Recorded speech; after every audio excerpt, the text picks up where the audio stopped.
ਖਬਰਾਂ ਦੇ ਬੁਲੇਟਿਨ ਦੇ ਸਪਾਂਸਰ ਨੇ ਰੀਅਲਟਰ ਗੁਰਜਿੰਦਰ ਸਿੰਘ ਰੰਧਾਵਾ। ਹਰ ਤਰ੍ਹਾਂ ਦੀ ਪ੍ਰਾਪਰਟੀ ਖਰੀਦਣ ਤੇ ਵੇਚਣ ਲਈ ਤੁਸੀਂ ਕਾਲ ਕਰ ਸਕਦੇ ਹੋ।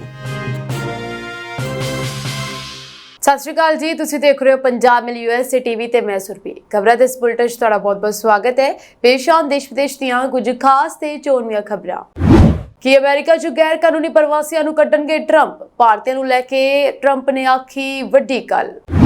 ਕੈਨੇਡਾ 'ਚ ਭਾਰਤੀ ਵਿਦਿਆਰਥੀਆਂ ਦੀ ਗਿਣਤੀ 'ਚ ਗਿਰਾਵਟ, ਕਾਲਜਾਂ ਦੀ ਵੱਡੀ ਪਰੇਸ਼ਾਨੀ।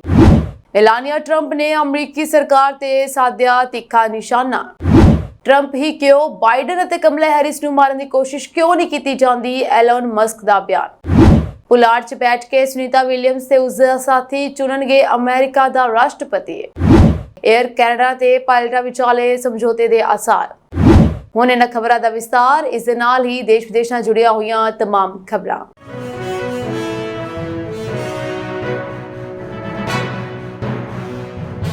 ਅਮਰੀਕਾ 'ਚ ਹੋਣ ਵਾਲੀਆਂ ਰਾਸ਼ਟਰਪਤੀ ਚੋਣਾਂ 'ਚ ਡੈਮੋਕ੍ਰੈਟਿਕ ਉਮੀਦਵਾਰ ਕਮਲਾ ਹੈਰਿਸ ਅਤੇ ਰਿਪਬਲਿਕਨ ਪਾਰਟੀ ਦੇ ਡੋਨਲਡ ਟਰੰਪ ਵਿਚਾਲੇ ਸਖਤ ਮੁਕਾਬਲਾ ਹੋਣ ਦੀ ਉਮੀਦ ਹੈ।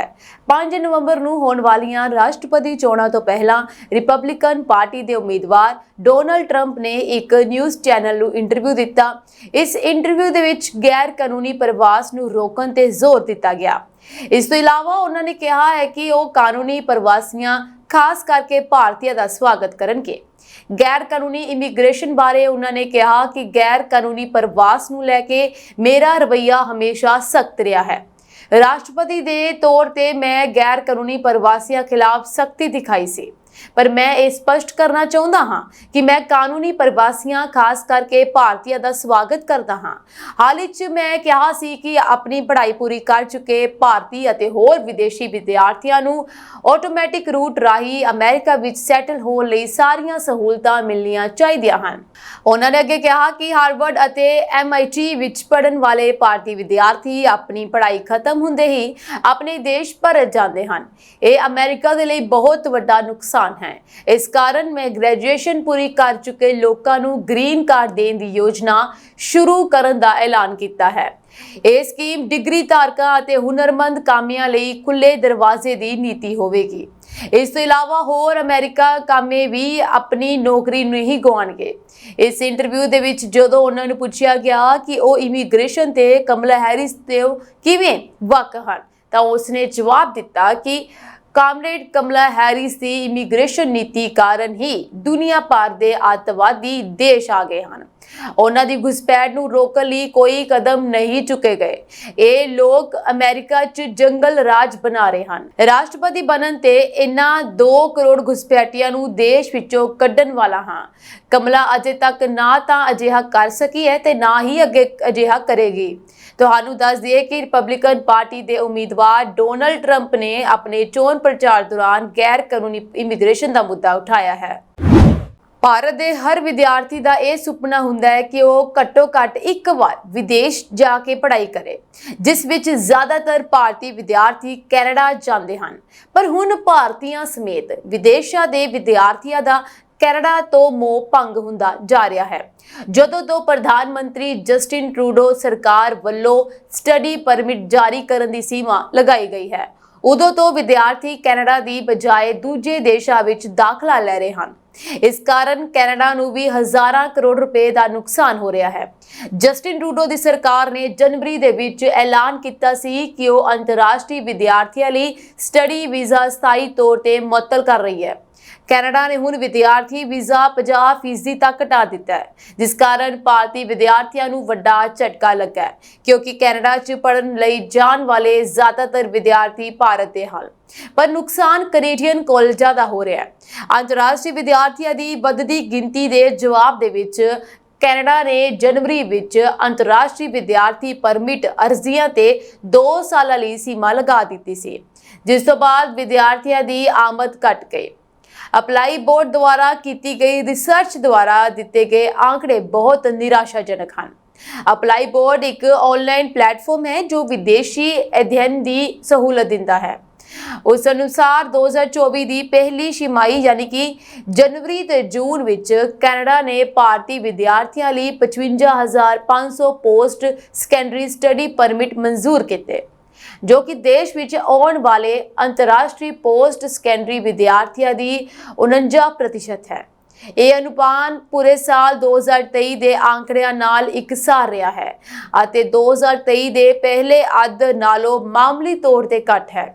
जनवरी तो जून 2024 तक 85% ਦੀ ਪ੍ਰਭਾਵਸ਼ਾਲੀ ਸਟੱਡੀ ਪਰਮਿਟ ਮਨਜ਼ੂਰੀਦਾਰ ਨਾਲ ਸੰਭਾਵੀ ਭਾਰਤੀ ਵਿਦਿਆਰਥੀਆਂ ਨੂੰ ਮਹੱਤਵਪੂਰਨ ਅਸਵੀਕਾਰ ਦਰਾਂ ਦਾ ਸਾਹਮਣਾ ਨਹੀਂ ਕਰਨਾ ਪੈ ਰਿਹਾ। ਅਮਰੀਕਾ ਦੇ ਸਾਬਕਾ ਰਾਸ਼ਟਰਪਤੀ ਡੋਨਲਡ ਟਰੰਪ ਦੀ ਪਤਨੀ ਮੇਲਾਨੀਆ ਟਰੰਪ ਨੇ ਆਪਣੇ ਘਰ ਸਾਲ 2022 ਵਿੱਚ ਹੋਈ FBI ਦੀ ਰੇਡ ਨੂੰ ਲੈ ਕੇ ਵੱਡਾ ਖੁਲਾਸਾ ਕਰਦਿਆਂ ਮੌਜੂਦਾ ਸਰਕਾਰ ਨੂੰ ਜੰਮ ਕੇ ਝਾੜ ਪਾਈ ਹੈ। ਉਹਨਾਂ ਨੇ ਇੱਕ ਵੀਡੀਓ ਸ਼ੇਅਰ ਕਰਦਿਆਂ ਚੇਤਾਵਨੀ ਦਿੱਤੀ ਅਤੇ ਆਖਿਆ ਕਿ ਅਮਰੀਕਾ ਦੇ ਵਿੱਚ ਲੋਕਾਂ ਦੇ ਹੱਕਾਂ ਦੀ ਰੱਖਿਆ ਹੋਣੀ ਚਾਹੀਦੀ ਹੈ, ਨਾ ਕਿ ਲੋਕਾਂ ਦੀ ਨਿੱਜਤਾ ਤੇ ਹਮਲਾ।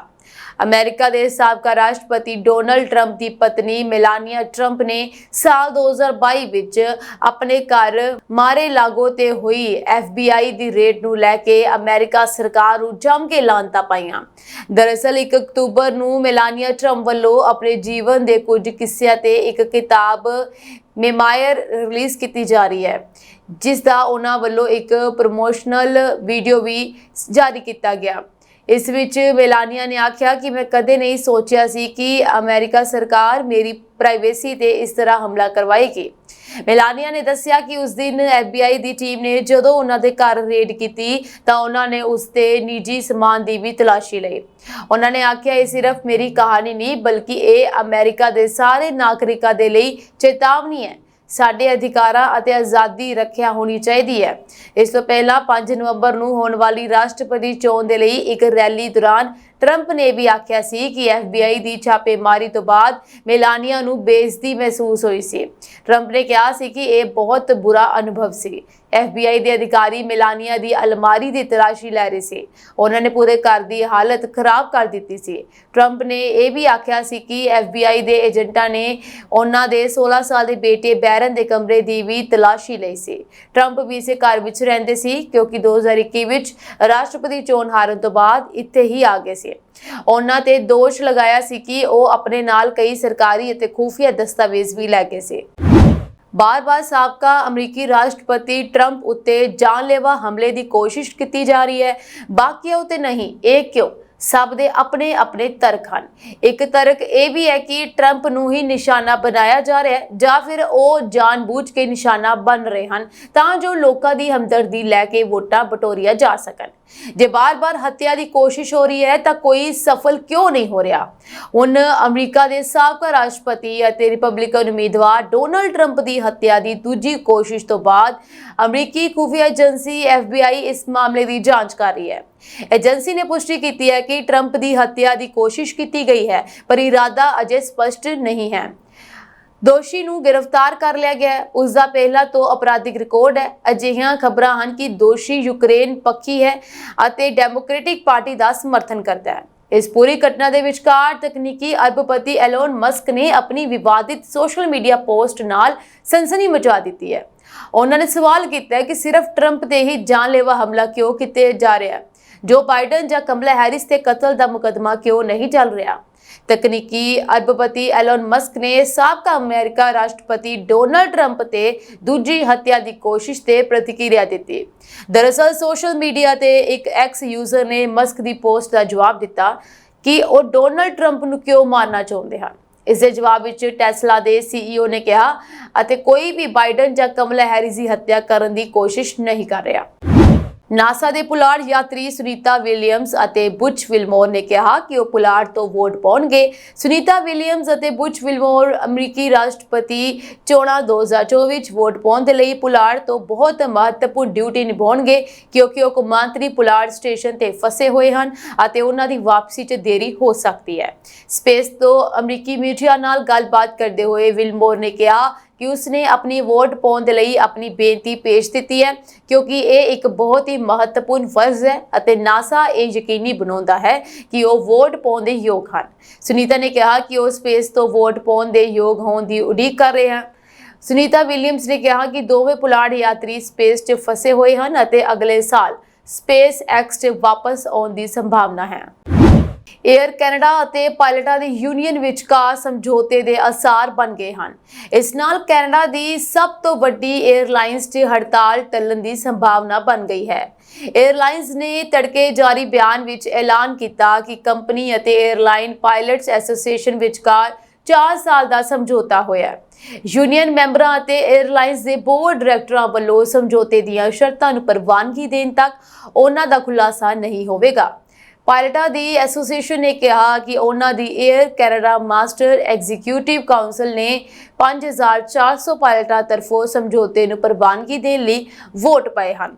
ਮੈਂਬਰਾਂ ਦੇ ਵੱਲੋਂ ਸਮਝੌਤੇ ਦੀ ਨਜ਼ਰਸਾਨੀ ਮਗਰੋਂ ਪਾਇਲਟਾਂ ਲਈ 1.9 ਅਰਬ ਡਾਲਰ ਵਾਧੂ ਰਕਮ ਮਿਲਣ ਦੀ ਸੰਭਾਵਨਾ ਹੈ। ਕਈ ਹਫ਼ਤਿਆਂ ਤੋਂ ਚੱਲ ਰਹੀ ਗੱਲਬਾਤ ਮਗਰੋਂ ਮੁਆਵਜ਼ੇ, ਸੇਵਾ ਮੁਕਤੀ ਅਤੇ ਕੰਮ ਦੇ ਨਿਯਮਾਂ ਸਮੇਤ ਅਹਿਮ ਮੁੱਦਿਆਂ ਤੇ ਸਹਿਮਤੀ ਬਣ ਗਈ ਹੈ। ਫੈਡਰਲ ਲੇਬਰ ਮੰਤਰੀ ਸਟੀਵਨ ਨੇ ਸਮਝੌਤੇ ਦੀ ਪੁਸ਼ਟੀ ਕਰਦਿਆਂ ਕੰਪਨੀ ਅਤੇ ਯੂਨੀਅਨ ਦੀ ਸ਼ਲਾਘਾ ਕੀਤੀ। ਪਾਇਲਟਾਂ ਨੇ ਮੰਗ ਕੀਤੀ ਸੀ ਕਿ ਉਹਨਾਂ ਦੀ ਤਨਖਾਹ ਅਮਰੀਕੀ ਪਾਇਲਟਾਂ ਦੇ ਬਰਾਬਰ ਕੀਤੀ ਜਾਵੇ, ਪਰ ਏਅਰ ਕੈਨੇਡਾ ਲਗਾਤਾਰ ਮੁਨਾਫੇ 'ਚ ਹੋਣ ਦੇ ਬਾਵਜੂਦ ਪਾਇਲਟਾਂ ਨੂੰ ਘੱਟ ਮੁਆਵਜ਼ਾ ਲੈਣ ਲਈ ਮਜਬੂਰ ਕਰ ਰਹੀ ਸੀ। ਦੋਵੇਂ ਧਿਰਾਂ ਨੇ ਐਤਵਾਰ ਤੋਂ 72 ਘੰਟਿਆਂ ਦੀ ਹੜਤਾਲ ਜਾਂ ਲੋਕਆਊਟ ਦਾ ਨੋਟਿਸ ਦਿੱਤਾ ਸੀ, ਪਰ ਹੁਣ ਇਸ ਤੋਂ ਬਚਾਅ ਹੋ ਗਿਆ। ਡੋਨਾਲਡ ਟਰੰਪ 5 ਨਵੰਬਰ ਨੂੰ ਹੋਣ ਵਾਲੀਆਂ ਅਮਰੀਕੀ ਰਾਸ਼ਟਰਪਤੀ ਚੋਣਾਂ 'ਚ ਦੂਜੀ ਵਾਰ ਉਮੀਦਵਾਰ ਹਨ। ਆਪਣੀ ਬੇਬਾਕੀ ਲਈ ਜਾਣੇ ਜਾਂਦੇ ਟਰੰਪ ਨੂੰ ਜਿੱਤ ਦਾ ਪੂਰਾ ਭਰੋਸਾ ਹੈ। ਮੀਡੀਆ ਨੂੰ ਦਿੱਤੇ ਇੰਟਰਵਿਊ 'ਚ ਟਰੰਪ ਨੇ ਦਾਅਵਾ ਕੀਤਾ ਹੈ ਕਿ ਭਾਰਤ ਲਈ ਵਾਈਟ ਹਾਊਸ 'ਚ ਉਹਨਾਂ ਤੋਂ ਬਿਹਤਰ ਕੋਈ ਰਾਸ਼ਟਰਪਤੀ ਨਹੀਂ ਹੋਵੇਗਾ। ਉਹ ਭਾਰਤ ਅਮਰੀਕਾ ਸਬੰਧਾਂ ਨੂੰ ਨਵੀਆਂ ਉਚਾਈਆਂ ਤੇ ਲੈ ਜਾਵੇਗਾ। ਟਰੰਪ ਨੇ ਕਿਹਾ ਕਿ ਅਮਰੀਕੀ ਜਨਤਾ ਜਾਣ ਚੁੱਕੀ ਹੈ ਕਿ ਕਮਲਾ ਹੈਰਿਸ ਬਹੁਤ ਮਾੜੀ ਰਾਸ਼ਟਰਪਤੀ ਸਾਬਤ ਹੋਵੇਗੀ। ਕਾਮਰੇਡ ਕਮਲਾ ਹੈਰਿਸ ਅਮਰੀਕੀ ਲੋਕਾਂ ਦੀਆਂ ਜੇਬਾਂ ਵਿੱਚੋਂ ਪੈਸਾ ਕਢਵਾਏਗੀ, ਜਦੋਂ ਕਿ ਮੈਂ ਹਜ਼ਾਰਾਂ ਡਾਲਰ ਉਹਨਾਂ ਦੀਆਂ ਜੇਬਾਂ ਵਿੱਚ ਪਾਉਣ ਜਾ ਰਿਹਾ ਹਾਂ। ਕਮਲਾ ਤੇ ਭਾਰਤੀ ਪ੍ਰਵਾਸੀਆਂ ਨੂੰ ਲੈ ਕੇ ਪੁੱਛੇ ਗਏ ਕੁਝ ਸਵਾਲਾਂ ਦਾ ਟਰੰਪ ਨੇ ਜਵਾਬ ਦਿੱਤਾ। ਟਰੰਪ ਨੂੰ ਪੁੱਛਿਆ ਗਿਆ ਕਿ ਜੇਕਰ ਤੁਹਾਨੂੰ ਦੂਜੀ ਵਾਰ ਜਿੱਤ ਮਿਲਦੀ ਹੈ ਤਾਂ ਭਾਰਤ ਲਈ ਤੁਹਾਡੀਆਂ ਕੀ ਯੋਜਨਾਵਾਂ ਹਨ। ਇਸੇ ਟਰੰਪ ਨੇ ਕਿਹਾ ਕਿ ਭਾਰਤੀ ਅਮਰੀਕੀ ਮੇਰੇ ਸਮਰਥਕ ਹਨ। ਪਿਛਲੀਆਂ ਚੋਣਾਂ ਵਿੱਚ ਵੀ ਮੈਨੂੰ ਉਹਨਾਂ ਦਾ ਪੂਰਾ ਸਮਰਥਨ ਮਿਲਿਆ ਸੀ। ਅਮਰੀਕਾ ਵਿੱਚ ਭਾਰਤੀਆਂ ਦੀ ਮਜ਼ਬੂਤ ਮੌਜੂਦਗੀ ਦੇਖੀ ਜਾ ਸਕਦੀ ਹੈ। ਇਸ ਦਾ ਕਾਰਨ ਉਹਨਾਂ ਦੀ ਬੇਮਿਸਾਲ ਪ੍ਰਤਿਭਾ ਹੈ। ਮੇਰੀ ਚੋਣ ਮੁਹਿੰਮ ਵਿੱਚ ਸ਼ਾਮਲ ਭਾਰਤੀ ਸਖਤ ਮਿਹਨਤ ਕਰ ਰਹੇ ਹਨ। ਮੇਰੀ ਭਾਰਤ ਫੇਰੀ ਦੌਰਾਨ ਮੇਰਾ ਨਿੱਘਾ ਸਵਾਗਤ ਮੈਨੂੰ ਅਜੇ ਵੀ ਯਾਦ ਹੈ। ਮੈਂ ਗਾਰੰਟੀ ਦਿੰਦਾ ਹਾਂ ਕਿ ਵਾਈਟ ਹਾਊਸ ਵਿੱਚ ਰਾਸ਼ਟਰਪਤੀ ਦੇ ਰੂਪ ਵਿੱਚ ਭਾਰਤੀਆਂ ਦਾ ਮੇਰੇ ਤੋਂ ਵਧੀਆ ਦੋਸਤ ਨਹੀਂ ਹੋ ਸਕਦਾ। ਮੈਂ ਭਾਰਤ ਦੇ ਪ੍ਰਧਾਨ ਮੰਤਰੀ ਨਰਿੰਦਰ ਮੋਦੀ ਨੂੰ ਲੰਬੇ ਸਮੇਂ ਤੋਂ ਜਾਣਦਾ ਹਾਂ। ਉਹਨਾਂ ਦੀ ਅਗਵਾਈ ਵਿੱਚ ਭਾਰਤ ਅੱਗੇ ਵਧ ਰਿਹਾ ਹੈ। ਮੈਂ ਆਪਣੀ ਦੂਜੀ ਪਾਰੀ ਵਿੱਚ ਪੀਐਮ ਮੋਦੀ ਨਾਲ ਕੰਮ ਕਰਨ ਲਈ ਬਹੁਤ ਉਤਸੁਕ ਹਾਂ। ਉਕਤ ਸਵਾਲ ਦੇ ਜਵਾਬ ਵਿੱਚ ਟਰੰਪ ਨੇ ਕਿਹਾ ਕਿ ਗੈਰ ਕਾਨੂੰਨੀ ਇਮੀਗ੍ਰੇਸ਼ਨ ਤੇ ਮੇਰਾ ਸਖਤ ਰੁਖ ਹੈ। ਰਾਸ਼ਟਰਪਤੀ ਹੋਣ ਦੇ ਨਾਤੇ ਮੈਂ ਗੈਰ ਕਾਨੂੰਨੀ ਪ੍ਰਵਾਸੀਆਂ ਖਿਲਾਫ ਸਖਤ ਕਾਰਵਾਈ ਕੀਤੀ, ਪਰ ਮੈਂ ਸਪਸ਼ਟ ਕਰਨਾ ਚਾਹੁੰਦਾ ਕਿ ਮੈਂ ਕਾਨੂੰਨੀ ਪ੍ਰਵਾਸੀਆਂ, ਖਾਸ ਕਰਕੇ ਭਾਰਤੀਆਂ ਦਾ ਸਵਾਗਤ ਕਰਦਾ ਹਾਂ।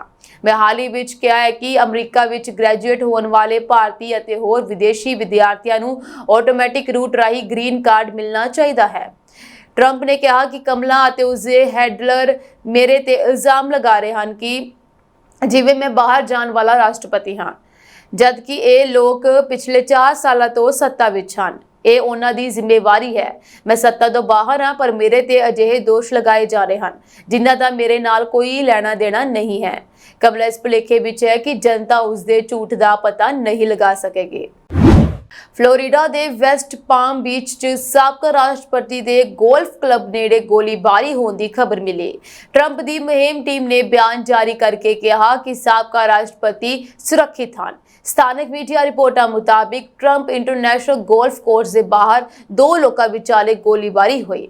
ਨਿਊਯਾਰਕ ਪੋਸਟ ਨੇ ਸੂਤਰਾਂ ਦੇ ਹਵਾਲੇ ਨਾਲ ਕਿਹਾ ਕਿ ਗੋਲੀਬਾਰੀ ਕਰਨ ਵਾਲੇ ਟਰੰਪ ਨੂੰ ਨਿਸ਼ਾਨਾ ਨਹੀਂ ਬਣਾ ਰਹੇ ਸਨ। ਉੱਥੇ ਅਜੇ ਤੱਕ ਕਿਸੇ ਦੇ ਜ਼ਖਮੀ ਹੋਣ ਦੀ ਕੋਈ ਖਬਰ ਨਹੀਂ ਹੈ।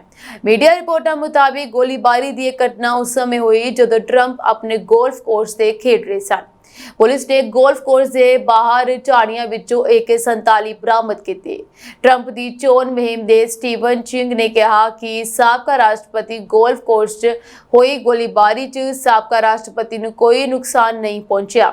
ਉਹ ਬਿਲਕੁਲ ਸੁਰੱਖਿਅਤ ਹਨ। ਗੋਲਫ ਕੋਰਸ ਦੇ ਬਾਹਰ ਹੋਈ ਇਸ ਘਟਨਾ ਦੀ ਜਾਣਕਾਰੀ ਦਿੰਦੇ ਹੋਏ ਡੋਨਲਡ ਟਰੰਪ ਜੂਨੀਅਰ ਨੇ ਸੋਸ਼ਲ ਮੀਡੀਆ ਤੇ ਲਿਖਿਆ ਕਿ ਦੋਸਤੋ, ਫਲੋਰੀਡਾ ਦੇ ਵੈਸਟ ਪਾਮ ਬੀਚ ਸਥਿਤ ਟਰੰਪ ਗੋਲਫ ਕੋਰਸ ਵਿੱਚ ਫਿਰ ਤੋਂ ਗੋਲੀਬਾਰੀ ਹੋਈ। ਸਥਾਨਕ ਪੁਲਿਸ ਨੇ ਆਸ-ਪਾਸ ਦੀਆਂ ਝਾੜੀਆਂ ਵਿੱਚੋਂ ਇੱਕ AK-47 ਬਰਾਮਦ ਕੀਤੀ ਹੈ। ਟਰੰਪ ਦੀ ਮੁਹਿੰਮ ਨੇ ਵੀ ਇੱਕ ਬਿਆਨ ਜਾਰੀ ਕਰਕੇ ਇਸ ਗੱਲ ਦੀ ਪੁਸ਼ਟੀ ਕੀਤੀ ਕਿ ਸਾਬਕਾ ਰਾਸ਼ਟਰਪਤੀ ਟਰੰਪ ਸੁਰੱਖਿਅਤ ਹਨ। ਫਿਲਹਾਲ ਅਸੀਂ ਸੁਣ ਰਹੇ ਹਾਂ ਕਿ ਇੱਕ ਸ਼ੱਕੀ ਨੂੰ ਗ੍ਰਿਫਤਾਰ ਕੀਤਾ ਗਿਆ। ਦੇਸ਼ 'ਚ ਕੋਰੋਨਾ ਵਾਇਰਸ ਦਾ ਖਤਰਾ ਫਿਰ ਤੋਂ ਮੰਡਰਾਣਾ ਸ਼ੁਰੂ ਹੋ ਗਿਆ। ਦਰਅਸਲ ਹਾਲ ਹੀ ਵਿੱਚ ਕੋਵਿਡ-19 XCC ਦਾ ਨਵਾਂ ਰੂਪ ਸਾਹਮਣੇ ਆਇਆ ਹੈ। ਮੀਡੀਆ ਰਿਪੋਰਟਾਂ ਦੇ ਅਨੁਸਾਰ ਇਹ ਵੇਰੀਐਂਟ ਪਹਿਲਾਂ ਜਰਮਨੀ ਵਿੱਚ ਪਾਇਆ ਗਿਆ ਸੀ, ਫਿਰ ਇਹ ਹੌਲੀ-ਹੌਲੀ ਪੂਰੇ ਯੂਰਪ ਵਿੱਚ ਫੈਲ ਰਿਹਾ ਹੈ। ਸਕਿਪਰ ਰਿਸਰਚ ਟ੍ਰਾਂਸਲੇਸ਼ਨਲ ਇੰਸਟੀਚਿਊਟ ਕੈਲੀਫੋਰਨੀਆ ਦੇ ਡਾਕਟਰ ਐਰਿਕ ਦੇ ਅਨੁਸਾਰ ਇੱਕ ਘਾਤਕ ਰੂਪ ਹੈ ਅਤੇ ਲੋਕਾਂ ਨੂੰ ਇਸ ਤੋਂ ਆਪਣੇ ਆਪ ਨੂੰ ਬਚਾਉਣ ਦੀ ਲੋੜ ਹੈ। ਲੋਕਾਂ ਨੂੰ ਮਾਸਕ ਪਹਿਨਣ ਅਤੇ ਬੁਖਾਰ ਦੀ ਸਥਿਤੀ ਵਿੱਚ ਡਾਕਟਰ ਦੀ ਮਦਦ ਲੈਣ ਦੀ ਸਲਾਹ ਦਿੱਤੀ ਜਾਂਦੀ ਹੈ। ਫਿਲਹਾਲ ਭਾਰਤ 'ਚ ਇਸ ਨਵੇਂ ਵੇਰੀਐਂਟ ਦਾ ਕੋਈ ਮਰੀਜ਼ ਸਾਹਮਣੇ ਨਹੀਂ ਆਇਆ, ਪਰ ਸਿਹਤ ਮੰਤਰਾਲੇ ਇਸ ਤੇ ਨਜ਼ਰ ਰੱਖ ਰਿਹਾ ਹੈ। ਜਰਮਨੀ ਸਮੇਤ ਉਹਨਾਂ ਦੇਸ਼ਾਂ ਵਿੱਚ ਇਸ ਦੇ ਮਰੀਜ਼ਾਂ ਦੀ ਨਿਗਰਾਨੀ ਕੀਤੀ ਜਾ ਰਹੀ ਹੈ ਜਿੱਥੇ ਇਹ ਫੈਲਿਆ ਹੈ। ਇੰਨਾ ਹੀ ਨਹੀਂ, ਇਨ੍ਹਾਂ ਦੇਸ਼ਾਂ ਤੋਂ ਭਾਰਤ ਆਉਣ ਵਾਲੀਆਂ ਉਡਾਨਾਂ ਦੇ ਵੇਰਵੇ ਇਕੱਠੇ ਕਰਨ ਦੇ ਵਿਚਾਰ ਕੀਤਾ ਜਾ ਰਿਹਾ ਹੈ। ਦੁਨੀਆ ਭਰ ਦੇ ਡਾਕਟਰ ਇਸ ਨਵੇਂ ਰੂਪ ਦੀ ਨਿਗਰਾਨੀ ਕਰ ਰਹੇ ਹਨ। ਦੱਸਿਆ ਜਾ ਰਿਹਾ ਹੈ ਕਿ XCC ਨੂੰ ਪਹਿਲਾਂ ਸਾਹਮਣੇ ਆਏ ਵੇਰੀਐਂਟ ਨਾਲ ਮਿਲਾ ਕੇ ਜਾਂਚ ਕੀਤੀ ਜਾ ਰਹੀ ਹੈ। ਫਿਲਹਾਲ ਇਸ ਕਾਰਨ ਕਿਸੇ ਦੀ ਮੌਤ ਦੀ ਖਬਰ ਨਹੀਂ ਆਈ ਹੈ। ਜਾਣਕਾਰੀ ਮੁਤਾਬਕ ਇਸ ਨਵੇਂ ਵੇਰੀਐਂਟ ਦੇ ਮਰੀਜ਼ਾਂ ਦੀ ਪਛਾਣ ਨੀਦਰਲੈਂਡ, ਸਪੇਨ, ਡੈਨਮਾਰਕ, ਬਰਲਿਨ ਅਤੇ ਇਜ਼ਰਾਈਲ ਵਰਗੇ ਦੇਸ਼ਾਂ 'ਚ ਕੀਤੀ ਗਈ ਹੈ। ਭੂਚਾਲ ਦੇ ਝਟਕਿਆਂ ਦੇ ਕਾਰਨ ਲਗਾਤਾਰ ਦਹਿਸ਼ਤ ਦਾ ਮਾਹੌਲ ਬਣ ਰਿਹਾ। ਇੱਕ ਪਾਸੇ ਜਿੱਥੇ ਪੁਲਾੜ ਗ੍ਰਹਿ ਦੇ ਟਕਰਾਉਣ ਕਾਰਨ ਵਿਸ਼ਵ ਤਬਾਹੀ ਦਾ ਖਤਰਾ ਬਣਿਆ ਹੋਇਆ ਸੀ, ਤਾਂ ਦੂਜੇ ਪਾਸੇ ਭੂਚਾਲ ਦਾ ਖਤਰਾ ਵੀ ਬਣਿਆ ਰਿਹਾ। ਇੱਕ ਵਾਰ ਫਿਰ ਭੂਚਾਲ ਆਇਆ ਅਤੇ ਇਸ ਵਾਰ ਕੈਨੇਡਾ ਦੀ ਧਰਤੀ ਨੂੰ ਹਿਲਾ ਕੇ ਰੱਖ ਦਿੱਤਾ। ਜੀ ਹਾਂ, ਕੈਨੇਡਾ ਦੇ ਬ੍ਰਿਟਿਸ਼ ਕੋਲੰਬੀਆ 'ਚ ਪ੍ਰਸ਼ਾਂਤ ਮਹਾਸਾਗਰ ਦੇ ਤੱਟ ਤੇ ਭੂਚਾਲ ਆਇਆ, ਜਿਸ ਦੀ ਤੀਬਰਤਾ ਰਿਕਟਰ ਪੈਮਾਨੇ ਤੇ 6.6 ਮਾਪੀ ਗਈ। ਸੰਯੁਕਤ ਰਾਜ ਭੂ ਵਿਗਿਆਨ ਸਰਵੇਖਣ ਭਾਰਤੀ ਸਮੇਂ ਅਨੁਸਾਰ ਦੇਰ ਰਾਤ ਆਏ ਭੂਚਾਲ ਨੇ ਬ੍ਰਿਟਿਸ਼ ਕੋਲੰਬੀਆ ਦੇ ਤਟਵਰਤੀ ਸ਼ਹਿਰ ਪੋਰਟ ਮੈਕਨੀਲ ਦੇ ਲੋਕਾਂ ਵਿੱਚ ਦਹਿਸ਼ਤ ਫੈਲਾ ਦਿੱਤੀ। ਭੂਚਾਲ ਦਾ ਕੇਂਦਰ ਪ੍ਰਸ਼ਾਂਤ ਮਹਾਸਾਗਰ ਵਿੱਚ 10 ਕਿਲੋਮੀਟਰ ਦੀ ਡੂੰਘਾਈ ਵਿੱਚ ਪਾਇਆ ਗਿਆ। ਭੂਚਾਲ ਕਾਰਨ ਭਾਵੇਂ ਕੋਈ ਜਾਨੀ ਜਾਂ ਮਾਲੀ ਨੁਕਸਾਨ ਨਹੀਂ ਹੋਇਆ, ਪਰ ਲੋਕ ਘਰਾਂ ਤੋਂ ਬਾਹਰ ਆ ਕੇ ਖਾਲੀ ਖੇਤਾਂ ਵਿੱਚ ਇਕੱਠੇ ਹੋ ਗਏ।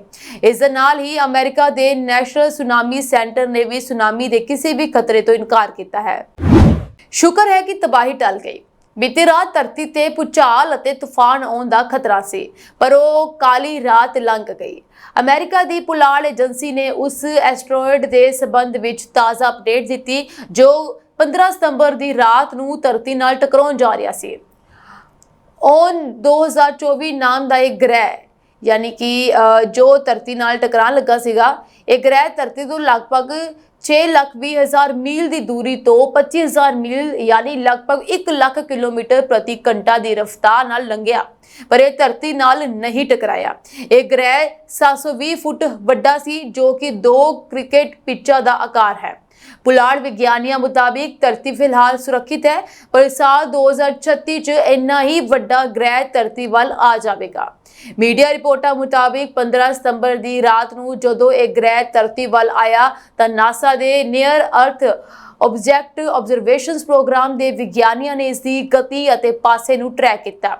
ਵਿਗਿਆਨੀਆਂ ਨੇ ਕੈਲੀਫੋਰਨੀਆ ਦੀ ਜੈਟ ਪ੍ਰੋਪਲਸ਼ਨ ਲੈਬ ਯਾਨੀ JPL ਦੇ ਰਡਾਰ ਅਤੇ ਆਪਟੀਕਲ ਟੈਲੀਸਕੋਪ ਰਾਹੀਂ ਇਸ ਤੇ ਪੂਰੀ ਨਜ਼ਰ ਰੱਖੀ, ਪਰ ਪੁਲਾੜ 'ਚ ਅਜਿਹਾ ਕੋਈ ਤੂਫਾਨ ਨਹੀਂ ਸੀ ਜੋ ਇਸ ਦਾ ਪਾਸਾ ਬਦਲ ਸਕੇ ਅਤੇ ਰਾਤ ਬੀਤ ਗਈ। ਗ੍ਰਹਿ ਵੀ ਧਰਤੀ ਦੇ ਨੇੜੇ ਤੋਂ ਸੁਰੱਖਿਅਤ ਲੰਘ ਗਿਆ। ਹਾਲਾਂਕਿ ਵਿਗਿਆਨੀਆਂ ਨੇ ਪਹਿਲਾਂ ਹੀ ਕਿਹਾ ਸੀ ਕਿ ਇਸ ਦੀ ਬਹੁਤ ਤੇਜ਼ ਰਫ਼ਤਾਰ ਅਤੇ ਧਰਤੀ ਤੋਂ ਦੂਰੀ ਹੋਣ ਕਾਰਨ ਟਕਰਾਉਣ ਦੀ ਕੋਈ ਸੰਭਾਵਨਾ ਨਹੀਂ ਹੈ, ਪਰ ਜੇਕਰ ਕੋਈ ਸੂਰਜੀ ਤੂਫਾਨ ਆਉਂਦਾ ਹੈ ਤਾਂ ਇਸ ਦੀ ਦਿਸ਼ਾ ਬਦਲ ਸਕਦੀ ਹੈ। ਅਜਿਹਾ ਨਹੀਂ ਹੋਇਆ ਅਤੇ ਖਤਰਾ ਟਲ ਗਿਆ ਕਿਉਂਕਿ ਇਹ ਧਰਤੀ ਦੇ ਬਹੁਤ ਨੇੜੇ ਤੋਂ ਲੰਘਿਆ ਹੈ। ਇਸ ਦੀਆਂ ਲਹਿਰਾਂ ਨੇ ਇਸ ਨੂੰ ਪ੍ਰਭਾਵਿਤ ਕੀਤਾ। ਐਲਨ ਮਸਕ ਦੀ ਕੰਪਨੀ SpaceX ਨੇ ਪੁਲਾੜ 'ਚ ਇਤਿਹਾਸ ਰਚ ਦਿੱਤਾ। ਇਹ ਪਹਿਲਾ ਨਿੱਜੀ ਪੁਲਾੜ ਮਿਸ਼ਨ ਸੀ ਜਿਸ ਨੇ ਸਫਲਤਾ ਹਾਸਲ ਕੀਤੀ। 4 ਪੁਲਾੜ ਯਾਤਰੀਆਂ ਨੂੰ ਲੈ ਕੇ ਜਾਣ ਵਾਲੇ ਇਸ ਕੰਪਨੀ ਦੇ ਪੋਲਾਰਿਸ ਡੌਨ ਚਾਲਕ ਦਲ ਨੇ ਸਫਲਤਾਪੂਰਵਕ ਵਾਪਸੀ ਕੀਤੀ। ਇਹ ਸ਼ਨੀਵਾਰ ਦੁਪਹਿਰ ਕਰੀਬ 1 ਵਜੇ ਫਲੋਰੀਡਾ ਦੇ ਟੋਰਟੁਗਾਮ ਤੱਟ ਤੇ ਉਤਰਿਆ। ਇਸ ਦੌਰਾਨ ਸੁਰੱਖਿਆ ਤੇ ਭਾਰੀ ਪ੍ਰਬੰਧ ਕੀਤੇ ਗਏ। ਇਸ 5 ਦਿਨਾਂ ਮਿਸ਼ਨ ਦੀ ਸ਼ੁਰੂਆਤ 10 ਸਤੰਬਰ ਨੂੰ ਕੀਤੀ ਗਈ ਸੀ। ਇਸ ਮਿਸ਼ਨ ਦੌਰਾਨ 2 ਪੁਲਾੜ ਯਾਤਰੀਆਂ ਨੇ ਸਪੇਸ ਵਾਕ ਵੀ ਕੀਤਾ। ਇਸ ਮੁਹਿੰਮ ਦੀ ਅਗਵਾਈ ਫਿਨਟੈਕ ਅਰਬਪਤੀ ਜੈਰੇਡ ਨੇ ਕੀਤੀ। ਉਹਨਾਂ ਤੋਂ ਇਲਾਵਾ ਕਿਡ ਪੋਟੀਟ ਅਤੇ ਅੰਨਾ ਮੈਨਨ ਵੀ ਸਪੇਸਸ਼ਿਪ ਵਿੱਚ ਸਵਾਰ ਸਨ। ਇਨ੍ਹਾਂ ਸਾਰਿਆਂ ਨੇ ਕੈਨੇਡੀ ਸਪੇਸ ਸੈਂਟਰ ਤੋਂ ਆਪਣੀ ਯਾਤਰਾ ਸ਼ੁਰੂ ਕੀਤੀ। ਇਹ ਪੁਲਾੜ ਯਾਨ ਮਸਕ ਦੀ ਕੰਪਨੀ ਦੇ ਫਾਲਕਨ 9 ਰੌਕੇਟ ਤੇ ਲਾਂਚ ਕੀਤੇ ਗਏ ਸਨ। ਉਸ ਦਾ ਸਫ਼ਰ ਇਸ ਲਈ ਵੀ ਖਤਰਨਾਕ ਸੀ ਕਿਉਂਕਿ ਉਹ ਅਜਿਹੀ ਥਾਂ ਤੇ ਗਿਆ ਸੀ ਜਿੱਥੇ ਪਿਛਲੇ 50 ਸਾਲਾਂ 'ਚ ਕੋਈ ਪੁਲਾੜ ਯਾਤਰੀ ਨਹੀਂ ਗਿਆ ਸੀ। ਇਹ ਲੋਕ ਔਰਬਿਟ ਵਿੱਚ 1408.1 ਕਿਲੋਮੀਟਰ ਦੀ ਦੂਰੀ ਤੱਕ ਗਏ ਸਨ। ਇਹ ਦੂਰੀ ਪੁਲਾੜ ਵਿੱਚ ਸਥਿਤ ਅੰਤਰਰਾਸ਼ਟਰੀ ਪੁਲਾੜ ਸਟੇਸ਼ਨ ਤੋਂ ਵੀ ਡੂੰਘੀ ਹੈ। ਵੀਰਵਾਰ ਨੂੰ ਉਹਨਾਂ ਦੇ ਪੁਲਾੜ ਯਾਨ ਨੂੰ 434 ਮੀਲ ਤੱਕ ਹੇਠਾਂ ਲਿਆਂਦਾ ਗਿਆ। ਇੱਥੇ ਮਿਸ਼ਨ ਕਮਾਂਡਰ ਇਸਾਕਮੈਨ ਨੇ ਹੈਚ ਖੋਲਿਆ ਅਤੇ ਸਪੇਸਵਾਕ ਕੀਤਾ। ਸਪੇਸਵਾਕ ਘਰ ਵਾਪਸ ਸਾਡੇ ਸਾਰਿਆਂ ਕੋਲ ਕਾਰਨ ਲਈ ਬਹੁਤ ਸਾਰਾ ਕੰਮ ਹੈ, ਪਰ ਇੱਥੇ ਧਰਤੀ ਨਿਸ਼ਚਿਤ ਤੌਰ ਤੇ ਇੱਕ ਆਦਰਸ਼ ਸੰਸਾਰ ਦੀ ਤਰ੍ਹਾਂ ਦਿਖਾਈ ਦਿੰਦੀ ਹੈ। ਉਸਨੇ ਕੈਲੀਫੋਰਨੀਆ ਦੇ ਹਾਥੋਰਨ ਵਿੱਚ ਮਿਸ਼ਨ ਕੰਟਰੋਲ ਨੂੰ ਇੱਕ ਸੰਦੇਸ਼ ਵੀ ਕਿਹਾ। ਇਸ ਤੋਂ ਬਾਅਦ ਟੀਮ ਨੇ ਜ਼ੋਰਦਾਰ ਜਸ਼ਨ ਮਨਾਇਆ। ਉਹ ਕੁਝ ਮਿੰਟਾਂ ਬਾਅਦ ਵਾਪਸ ਅੰਦਰ ਚਲਾ ਗਿਆ ਅਤੇ ਦੂਜੀ ਪੁਲਾੜ ਯਾਤਰੀ ਸਪੇਸਐਕਸ ਇੰਜੀਨੀਅਰ ਸਾਰਾ ਗਿਲੀਸ ਬਾਹਰ ਆਇਆ ਅਤੇ ਸਪੇਸਵਾਕ ਕੀਤਾ। ਸਾਲ 2023 ਵਿੱਚ ਭਰਤੀ ਨੂੰ ਲੈ ਕੇ ਭਾਰਤ ਸਰਕਾਰ ਅਤੇ ਇਜ਼ਰਾਈਲ ਸਰਕਾਰ ਵਿਚਕਾਰ ਸਮਝੌਤਾ ਹੋਇਆ ਸੀ।